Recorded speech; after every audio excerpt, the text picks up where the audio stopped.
contextualización y recontextualización.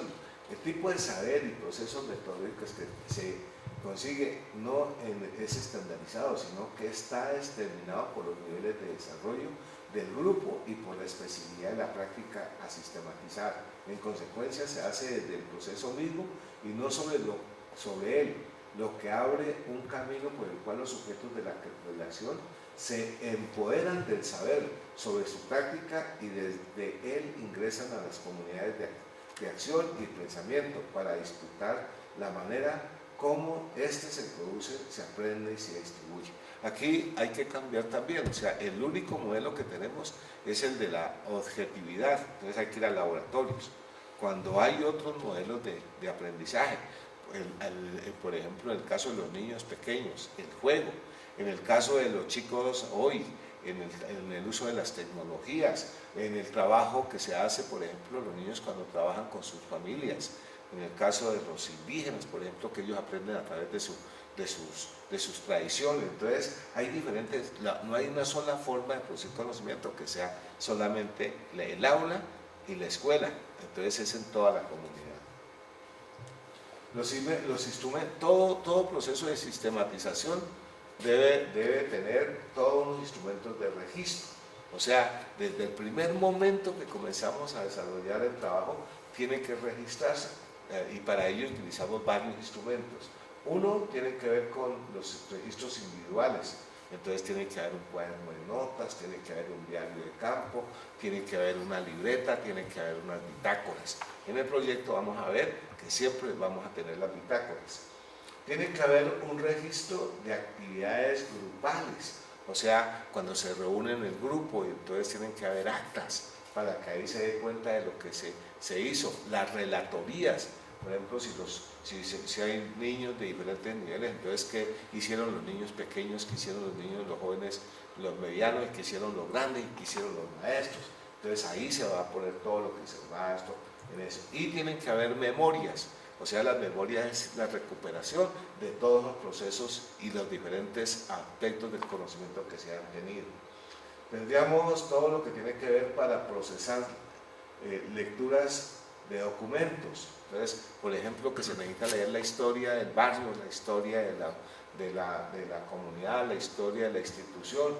Entonces, para eso hay una serie de instrumentos como es los resúmenes, como son las fichas bibliográficas, como son los mapas conceptuales, o sea, que necesariamente esos instrumentos los sepan manejar en una forma real. Y por último, para recoger información de las personas. Entonces, por ejemplo, se usan las entrevistas, se usan los cuestionarios, se usan las guías de visitas, se usan, bueno, las otras que muchas veces se conocen en el diario, pero que a veces no son utilizadas para hacer este tipo de registros. Y aquí tendríamos los registros de la base de sistematización, la cual estarían más o menos en un proceso de sistematización en 4 momentos. La primera fase necesariamente tiene que ver con todo lo que se hace en el proyecto. En la primera fase, que es la fase que está haciendo de allá, entonces tendríamos todo lo que es el proceso del primer momento. En este momento tiene unas etapas, entonces hay una convocatoria que está ahí, la convocatoria, hay una conformación de los grupos, hay una etapa de la formulación de la pregunta y hay una etapa del planteamiento del problema. O sea, todo ese proceso es lo que vamos a mirarlo más adelante en el desarrollo de lo que es la sistematización de los proyectos. Seguiríamos una segunda fase que es la segunda fase que tiene que ver con un momento y es cómo se va a acompañar el proceso. Entonces hay una etapa que es de comunicación de la aprobación del proyecto, o sea, lo presentan y acá nosotros lo aprobamos, el equipo pedagógico que tenemos, y obviamente ahí se le asigna a una persona que los va a acompañar, que es el asesor. Luego viene todo lo que es un diseño de la trayectoria y todo lo que es la elaboración del presupuesto y todo lo que es después el recorrido de la trayectoria y la investigación. Todo eso se va sistematizando. Después viene la tercera fase, que es un momento en donde hay una reflexión y construcción del proceso que se va haciendo, o sea, a medida que se va haciendo, ejecutando el proceso, se va sistematizando.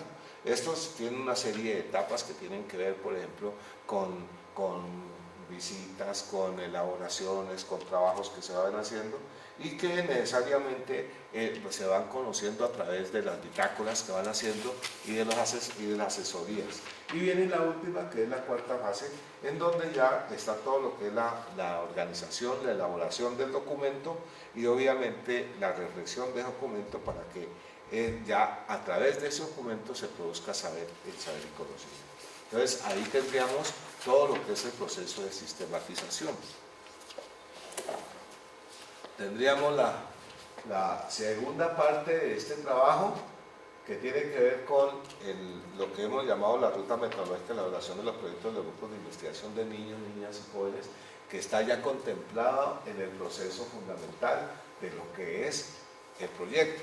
Acuérdense, el proyecto lo hemos denominado en términos generales a nivel nacional, se denomina ONDAS, fue el nombre que le dieron los maestros, pero que después de que comenzamos a trabajar con el Sistema General de Regalías, obviamente a nivel nacional, se denominó como fortalecimiento de la cultura ciudadana en ciencia, tecnología e innovación a través de la investigación como estrategia pedagógica en el departamento del Cauca y municipio de Popayán. Entonces, la ruta metodológica para la elaboración del proyecto del grupo de investigación de niños, niñas y jóvenes, entonces tendríamos varios en los momentos, que ahorita en el cuadro pues lo pudimos ver. El primer momento que tenemos que hacer es construir un grupo de niños, niñas y jóvenes con los maestros, con investigadores e investigadores. Entonces, lo primero que va a hacer la institución es conformar el grupo. Después de que se conformara el grupo, se comienzan a realizar el primer momento del proceso de sistematización e investigación, que es la formulación de preguntas, que necesariamente originan todo el proceso de investigación. Lo que hace el asesor y lo que hace los señores co-investigadores es agrupar las preguntas de los niños en líneas. Esas líneas necesariamente pueden ser líneas grandes, por ejemplo, que tienen que ver con la parte ecológica, con la parte ambiental, con la parte productiva, con la parte social, con la parte cultural. Y tendríamos que después de hablar estas preguntas, entonces son discutidas y acordadas y se conforma el grupo, el problema de investigación.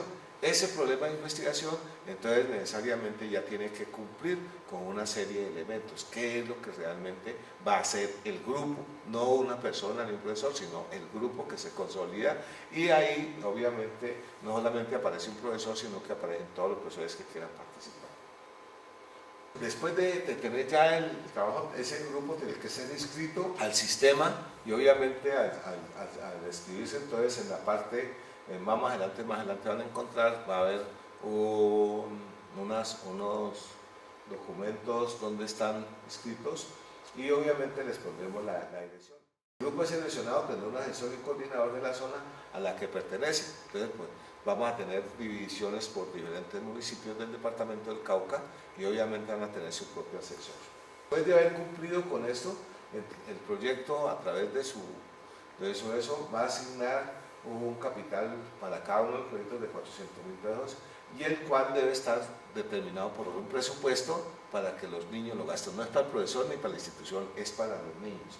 Y obviamente ellos deben de llenar las bitácoras. Esas bitácoras deben estar de acuerdo con los registros de instituciones que se ha hecho. Entonces, es la bitácora 1 y 2, en donde aparecen pues, los elementos fundamentales de lo que deben entregar los niños. Aquí están las bitácoras en las cuales aparecen algunos elementos que ustedes más adelante pues, lo van a tener. Viene el momento 2. Ya, cuando se ha definido el problema, entonces ya con la pregunta y con todas llenar las bitácoras se define el problema de investigación.